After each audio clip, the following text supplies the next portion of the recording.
नमस्कार श्रोते हो, परमात्मा साई भक्तिसार साई मनी 891 चॅनलमध्ये तुमचं सर्वांचं मी स्वागत करीत आहे। जर आपल्यापैकी ह्या चॅनलवरती कोणी नवीन असाल तर चॅनल सबस्क्राइब करा, जेणेकरून मी जसे नवनवीन व्हिडिओ अपलोड करीत जाईन तसे नवीन व्हिडिओचे नोटिफिकेशन तुमच्या मोबाईलवरती येत राहतील व तुम्ही ते पाहू ऐकू शकता। तसेच व्हिडिओ आवडला तर लाईक करा, शेअर करा आणि कमेंट बॉक्समध्ये श्री गुरुदेव दत्त असं लिहा।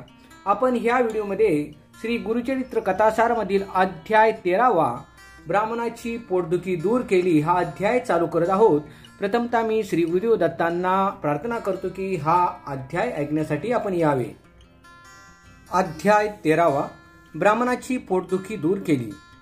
नामधारकाने सिद्धमुनींना दोन्ही हात सोडून सांगितले, आपण गुरुचरित्र जे सांगत आहात त्याने माझी जिज्ञासा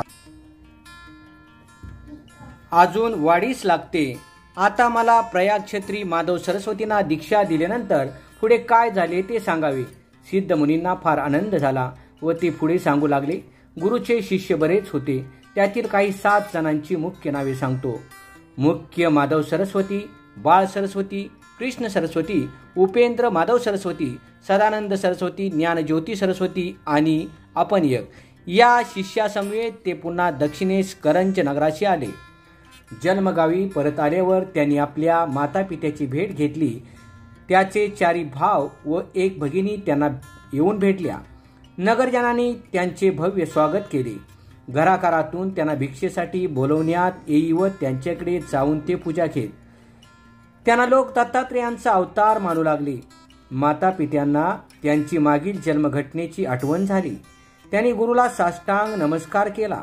त्यावेळी गुरु उभयंतांना म्हणाले, कुळात एखादा पुत्र संन्यासी निपजला तर 42 कुळाचा उद्धार होतो। त्यांना सदा सर्व काळ ब्रह्मलोक मिळतो। यमाची भीती राहत नाही। तुमचे पुत्र शतायुष्य होतील, त्याचे ऐश्वर्य तुम्ही पाहाल व अंती काशी क्षेत्री आपणाला मोक्ष मिळेल। त्याची जी 1 भगिनी होती तिचे नाव रत्नाई। तिने स्वामींना शरण जाऊन तपाचरण आचरण्याची इच्छा व्यक्त केली। त्यावर गुरु तिला म्हणाले, स्त्रियांनी पतिसेवा करावी, त्याची शिवासमान पूजा करावी, त्यामुळे त्यांना मोक्ष मिळतो। यावर रत्नाई म्हणाली, माते माझे प्रारब्ध काय आहे? आपण ब्राह्मण्याने आहात, मला कृपा करून सांगा। गुरुने सांगितले, पूर्वजन्मी तू गायीला लात मारली होतीस, शेजारी लोकात कलह लावलास, याची तुला बाधा होईल। गायीला लात मारलीस म्हणून तुला कुष्ठरोग होईल आणि शेजाऱ्यामध्ये भांडणे लावलीस म्हणून तुझा पती तापसी होऊन निघून जाईल। हे ऐकून तिला फार दुःख झाले। गुरु तिला पुढे म्हणाले, तुझा पती वृद्धापकाळी संन्यासी होईल, तोपर्यंत तू त्यांच्याशी संसार करशील। नंतर तुला कुष्ठरोग होईल, त्यावेळी आपली भेट होईल। भीमातीरी दक्षिण दिशेस पापविनाशी तीर्थ आहे, त्या ठिकाणी तुझा म्हणजे तुझे सर्व कुष्ठ निघून जाईल। अशा प्रकारे तिला मार्गदर्शन करून श्री गुरु ज्या क्षेत्री गोदावरी उगम पावते त्या त्र्यंबकेश्वर क्षेत्री गेले। त्र्यंबकेश्वर हे तीर्थक्षेत्र फार प्रसिद्ध आहे। त्याचा महिमा थोडक्यात आहे। शंकराने आपल्या मस्तकी गंगा धारण केली होती। ती जर भूतला आणली तर येथे बहुत लोकांचे कल्याण होईल, असा विचार स्थानाच्या आसपास सालीची शेती करणाऱ्या काही ऋषींनी केला आणि यासाठी त्यांनी गौतम ऋषींना साकडे घालण्याचे ठरवले। पण कदाचित सहजासहजी ते न ऐकतील म्हणून त्यांनी एक युक्ती योजली। मायेने एक दुर्वापासून सवत्स धेनू निर्माण केली व ती गौतमांच्या शेतात सोडली। ती आपले शेत खात आहे हे पाहून तिला हकलून देण्यासाठी पवित्र दर्भ फेकला, पण तो दर्भाचा आघात त्या धेनू शास्त्राप्रमाणे लागला व ती गाय मरण पावली। गोहत्येचे पाप गौतमांच्या माथी आले।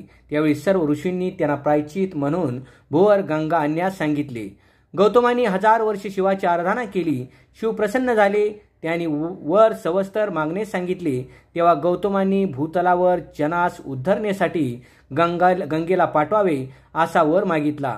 शिवानी तथास्तु म्हणून आशीर्वचन दिले आणि त्या गंगेला त्र्यंबकेश्वर स्थानी पाठवून दिले। गौतमांनी तिला आणले म्हणून तिला गौतमी वा गोदावरी असे संबोधू लागले। तिच्या पात्रात स्नान केल्यास सर्व पापातून मुक्ती मिळते। नरसिंह सरस्वती गोदावरीचे काटाने तीर्थक्षेत्री भेटी देत मंजरिका नावाच्या गावी आले। तेथे माधवारण्य नावाच्या मुनीशी त्यांची भेट झाली. माधवारण्य नेहमी नरसिंह सरस्वतीची मानसपूजा करीत. आज प्रत्यक्ष दर्शन झालेने त्यांनी चरण मस्तक ठेवले व स्तुती स्तवनांची उधळण केली. श्रीगुरूंनी त्याला आपल्या स्वस्वरूपाचे दर्शन दिले. त्याला आशीर्वाद देऊन ते गंगातीरी वासर ब्रह्मेश्वर या महाक्षेत्री आले. त्या ठिकाणी आपल्या शिष्यासमवेत स्नान करीत असताना एक ब्राह्मण पोटदुखीने वाळूत लोळताना पाहिला. पोटदुखीने तो जेवण घेत नसे आणि जेवण घेतले तर पोटदुखीचा त्रास जास्त होई. या कारणाने तो नुसता फलाहारच करी. आदल्या दिवशी महानवमी सणांचे निमित्ताने पंचपक्वाने जेवण त्याला मिळालेले होते, त्यामुळे त्रास जास्तच होत होता. म्हणून पोटाला दगड बांधून गंगेत प्राणत्याग करू पाहत होता. मनात शंकराचे स्मरण करीत आपल्या प्रारब्धाला दोषी ठरवीत तो गंगेत निघाला असताना त्याला श्रीगुरूंनी पाहिले व शिष्याना त्या ब्राह्मणाला घेऊन येण्यास सांगितले. शिष्याने त्या ब्राह्मणास श्रीगुरू सामोरे उभे केले. श्रीगुरूंनी त्यांची विचारपूस केली. त्या ब्राह्मणाने आपल्या व्यथेची माहिती दिली. गुरु म्हणाले, हे ब्राह्मणा, घाबरू नकोस. तुझी व्यथा आता गेली असे समज. माझ्याकडे औषध आहे, पोटभर जेवण कर. गुरुचे शब्द ऐकून पोटदुखीच्या ब्राह्मणाला हाईसे वाटले. त्याच वेळी त्या गावचा अधिकारी एक ब्राह्मण गंगेवर स्नानासाठी आला. त्याने गुरूंना पाहिले व एकाग्र चित्ताने मनभावे साष्टांग नमस्कार केला. श्रीगुरूंनी त्याची विचारपूस आरंभिली. त्यावर तो ब्राह्मण म्हणाला, मी अपस्तंभ शाखेचा कौंडिन्य गोत्री ब्राह्मण आहे. माझे नाव साईदेव. माझे सर्व कुटुंबीय कांचील आहेत. मी मात्र या ठिकाणी उदरपूर्तीसाठी एका यवनाकडे नोकरीस आहे. आता आपले दर्शन झाले. माझे जन्मांतरीचे दोष निघून गेले. मला पुरुषार्थाचा लाभ मिळाला. अशा रीतीने स्तुती करू लागला. गुरूंनी त्याला आशीर्वाद दिला व त्या पोटदुखीने त्रस्त ब्राह्मणास पोटभर जेवण देण्यास सांगितले. साईदेवानी जेवण दिलेस ब्राह्मण हत्येचा दोष लागेल अशी चिंता व्यक्त केली. त्यावर गुरूंनी त्याला कोणती शंका वा काळजी मनात उपस्थित करू नकोस म्हणून सांगितले. साईदेवानी मान्य केले व गुरूंना आपल्या घरी भिक्षेस येण्याचे अर्चवून विनवणी केली. नामधारका यावेळीस मीही गुरुबरोबरच होतो. श्रीगुरु व आम्ही इतर साईदेवाचे घरी भिक्षेस गेलो. साईदेवांची पत्नी जाकाई हिने आमचे परमानंदाने स्वागत करून षोडशोपचारे पूजा केली व सर्वांना सुग्रास नानापरीचे पक्वानांनी युक्त असे भोजन दिले. आमच्या पंक्तीस तो व्याधीग्रस्त ब्राह्मणही होता.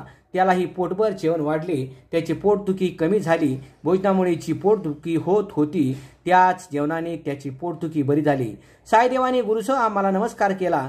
गुरुंनी त्याला संतती संपत्तीचा दीर्घायुष्याचा वैभवाचा आशीर्वाद दिला.